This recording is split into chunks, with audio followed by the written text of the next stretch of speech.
Good evening, everyone, and thank you for joining us for tonight's bullying support workshop. Today, we'll be presenting some strategies to help support your student if they are experiencing any type of bullying at their schools. On our agenda today, we'll do a welcome and introductions of our teams and our partners.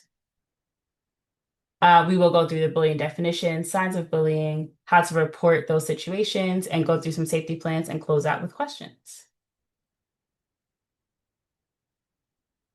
At this moment, I will turn it over to our Chief Student Advocate, Dan Davis. Thank you guys for joining us today. I know there's a lot of, we're very excited to have this conversation. There's been a lot of changes since the pandemic and a lot of challenges with behaviors, and we really want this to be a conversation where students and families are able to walk away with tools they need to kind of navigate those in-school buildings and out-of-school building challenges when bullying, harassment, and conflict arises. We look forward to talking to you. We look forward to our partners answering questions. We look forward to our staff at kind of giving advice and tips and real practical solutions. And we look forward to having a great next hour and a half conversation with you. Thanks, Dan. And for anyone who doesn't know, our office is here for support, and so our contact is down below on the screen. So if you need any support, whether that be with bullying issues, with enrollment, special education, or any issues going on at your school, please do not hesitate to reach out to our office. And now turning over to Ernest Shepard. Hello, everybody. Ernest Shepard. I am the manager of the Youth Bullying Prevention Program that operates in the Office of Human Rights. We really appreciate you for being here. The parent role and the role of caregivers is so important and key to preventing and responding appropriately to bullying. Our program works not just in the schools, but we also work to ensure the safety of students when they are interacting at serving government agencies and also in our youth serving nonprofit organizations throughout the community. So we work to support students no matter where they are in the district to keep them in an environment that's free from bullying. So hopefully by the end of the session, you'll get sorry. So hopefully by the end of the session, you get a clear understanding of your rights under the DC law. We'll talk about conflict from bullying and empower students and empower parents to make sure that they can get the support that they need when situations arise. Thank you, Ernest. And if you are not currently muted, please make sure that your screen is muted as we go throughout the presentation. If you have questions that come up at any point in time, please feel free to drop those in the chat.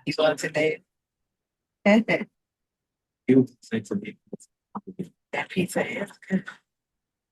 I was just trying to find some.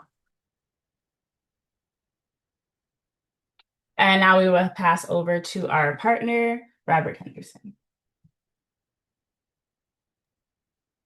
Hello, everyone. I am Robert Henderson, the Ward 5 representative on the State Board of Education. I'm very appreciative of the Office of the Student Advocate, which I believe does a tremendous job of staying in touch with what is going on with students. Their outreach is consistent and allows us to keep our finger on the pulse of what's going on with students. Unfortunately, we do find that bullying is an issue that too many students are dealing with. And so I am really excited about this conversation. I'm glad that we'll be able to capture it as a resource for people to consult with. And I really appreciate Mr. Shepard, you being here also to add your expertise. And I'm looking forward to the presentation. Thank you. Thank you. So at this moment, we're going to go ahead and jump in with the standard definition of bullying and the different types. So when we think about bullying, we can think about it as, is it bullying or harassment? A case of bullying is going to be when a student is impacted by severe, pervasive, or persistent behavior. And those three words are really key into the definition of determining whether a situation really, in fact, was bullying or not. That severe, pervasive, or persistent behavior needs to impact the student's physical or mental health in some way that disrupts their ability to participate in school programming. Now, in a situation of harassment, harassment is going to be unwanted behavior directed on a target based on a protected trait. So whether that be race, sexual orientation, nationality. If the student is experiencing harassment or bullying, either way, they are protected by both local and federal law.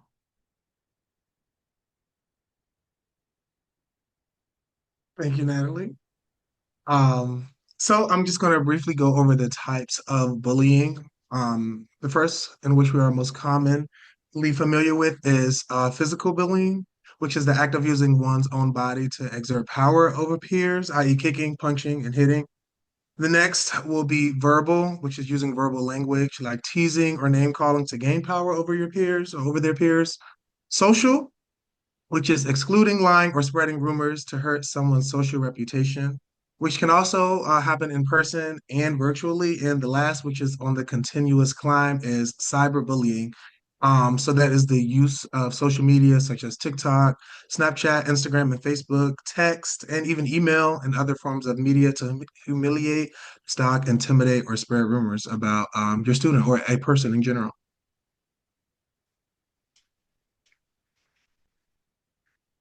And now, So yeah, exactly. So here are some signs of bullying. So things that you need to look out for if you believe that your child is being bullied. Some signs to watch out for are unexplainable injuries, lost or destroyed clothing, books, electronics, jewelry, frequent headaches, stomach aches, feeling sick, changes in their eating habits. So suddenly skipping meals or binge eating, difficulty sleeping or frequent nightmares, declining grades, loss of interest in schoolwork, not wanting to go to school, sudden loss of friends or avoidance of social situations, feelings of helplessness, or decreased self-esteem, and self-destructive behaviors such as running away from home, harmful thinking, and even talking about suicide.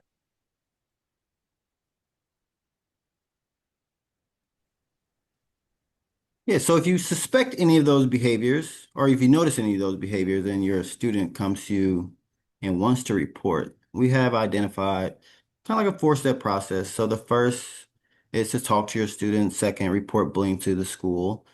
Third is about the investigation process. And then fourth, the conclusion of that investigation process. So let's talk about the first one, talking to your student. Um, we really encourage you to talk to your student beforehand. I think it opens up the communication, so that if you do suspect something, you can notice those differences, you can notice those changes. In the event that your student does come to you and they say that they do feel that they're being mistreated at school, it's important to talk to them about what happened. Get as many details as you can. Be patient. Listen to them to determine if what happened is actually bullying. Think about the definition that we talked about at the beginning of the presentation.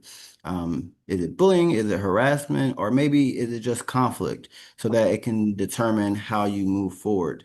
If this is something that you feel that you're going to report to the school, take notes.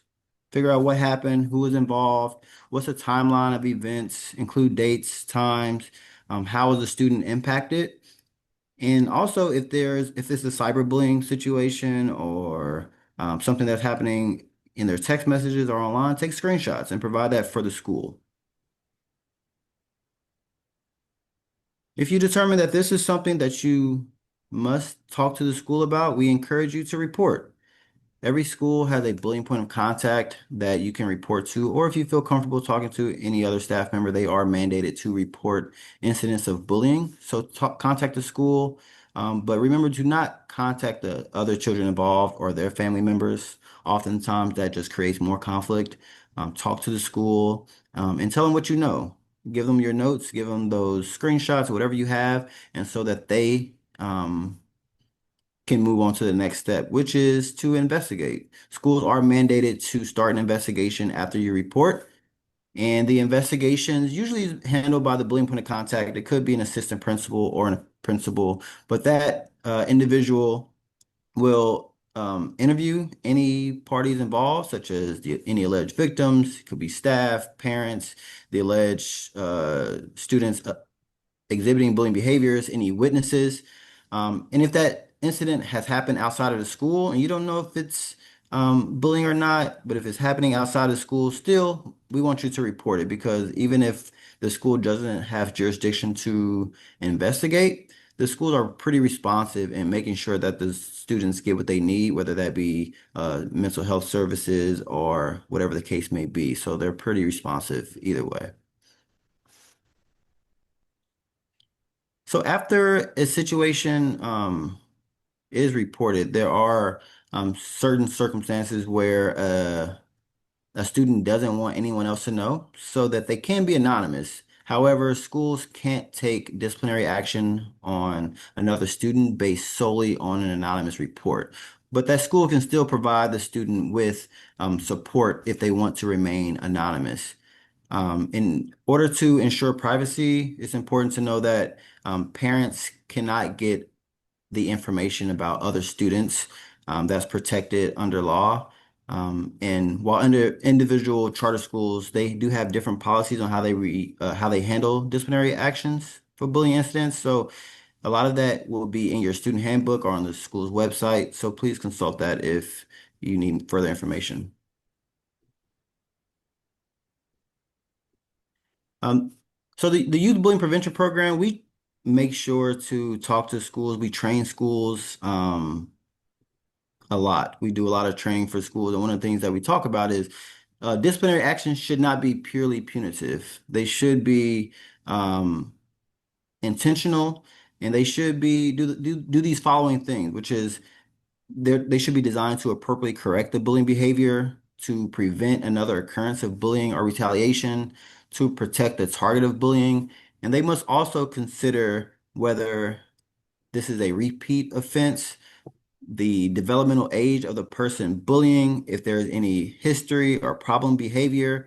So schools are encouraged to be creative and intentional to make sure that we are providing the appropriate supports in order to support the harmed student and also educate the student that is harming other students so that they can learn from their mistakes. Now, it is your right as a parent to involve law enforcement if you choose to do so. In most cases, unless it involves criminal activity, the schools are not going to call law enforcement. But again, parents have that right.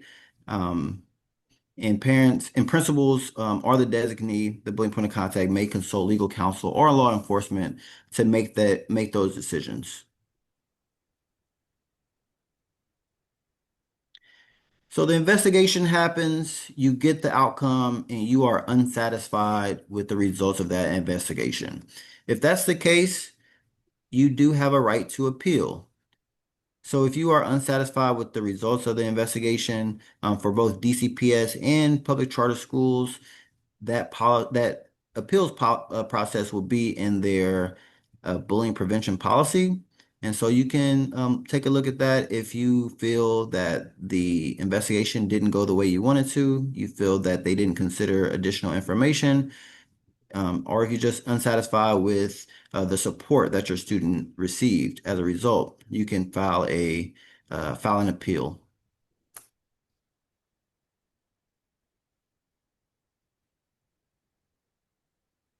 So our office, the Youth Bullying Prevention Program, um, we handle most situations through an informal process. When parents call us, we get to talking to schools and we figure out what can we do to make this situation better to help the students involved. In the event that you want to file a formal complaint, we also investigate schools for systemic challenges that they might be dealing with or systemic wrongs that they might have been putting forth in impacting families. So if a school fails to investigate bullying, if there's retaliation involved, if they didn't have a bullying point of contact, if they failed to maintain a compliant policy, if they delayed or ignored an investigation, these would be reasons to file a formal complaint. And you can do that on our webpage with the Office of Human Rights, the Youth Bullying Prevention Program's webpage. And the next slide has a QR code there. It's a process where you just put in your name, put in all the information, you can attach documents, and you can talk to us about which violation do you think the school, which part of the law that you think the school has violated.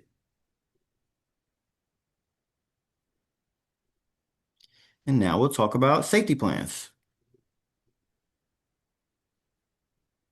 Okay.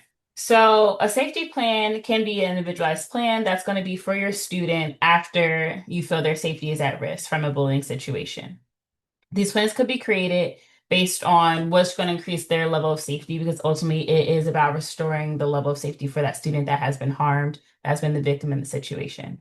There are many different components that can go into a safety plan, and you're really going to work with your school team to figure out what's going to work best for your student.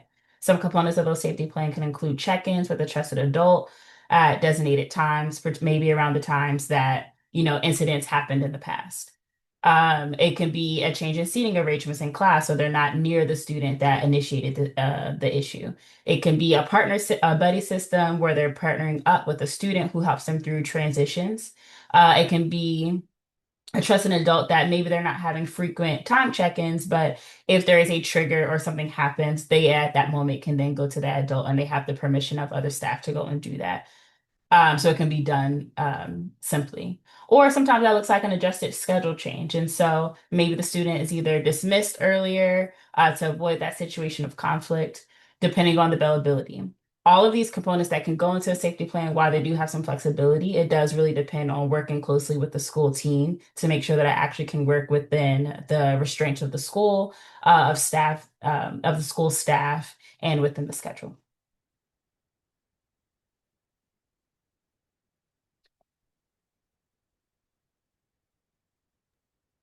So, our office, the Office of the Student Advocate, we offer an amazing bullying resource guide. This is an interactive questionnaire that includes definitions, legislation, information on investigation, as well as in-school and community-wide resources. So, the QR code to our bullying resource guide is here. And also, you could find our bullying resource guide, among other guides, on our website. In addition, to our resources, there are other agencies and resources that offer support surrounding this topic as well, whether that be the Trevor Project, Learn 24, City at Peace DC, the U.S. Department of Education Office of Civil Rights, the DC Office of the Ombudsman for Public Education, and Mary Center. So definitely check out some of these agencies if you want to find other resources that can help you within this area.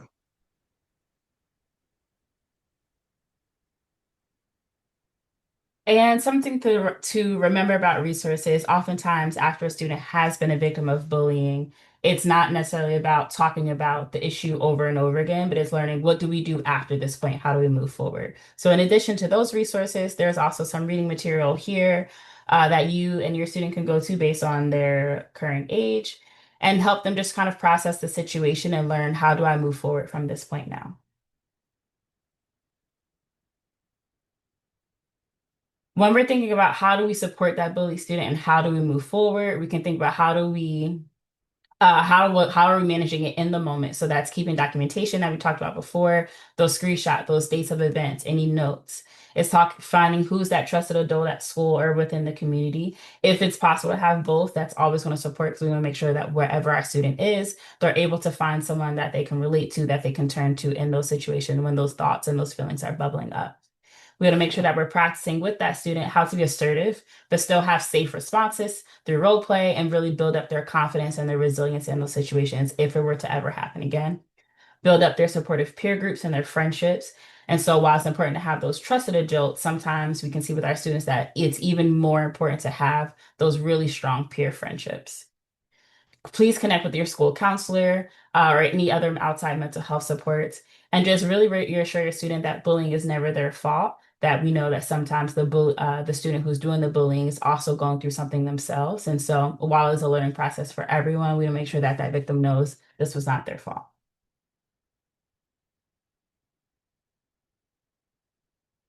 So please, if these situations ever do come up for you, please don't hesitate to reach out to our request for assistance line. All of the information is on the screen where we can help you out with even more of these issues. That was a lot of information that was thrown at you, a lot to process. Again, all of those resources are there. And this slide deck will be shared out to all of your emails that you registered with if you ever want to refer back to any of those points. At this time, we will open up the floor for questions. So feel free to either come off mute or drop any questions that you have for the team in the chat box.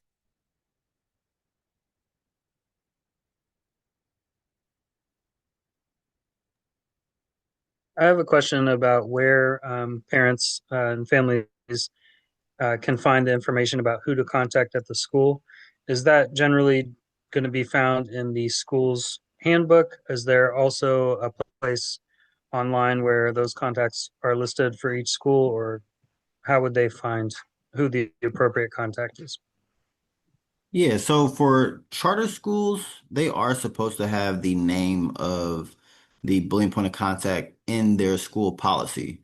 For DCPS schools, DCPS has one policy for 117 schools, so they don't have the each individual name. But we do have a resource on our page. That on the youth bullying prevention program's webpage is currently being updated, but it's still there. It's a Know Your Bullying POC portal, so you can go there and you can click your school, and you should be able to see who the school's bullying point of contact is and their contact information, so that you can get in touch with them.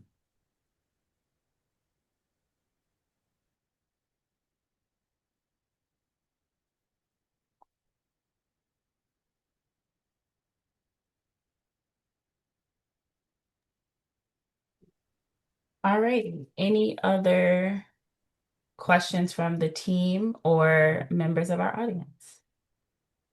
Can you put before we go out, the screen with the QR code so they can get Yes. information? I have a question.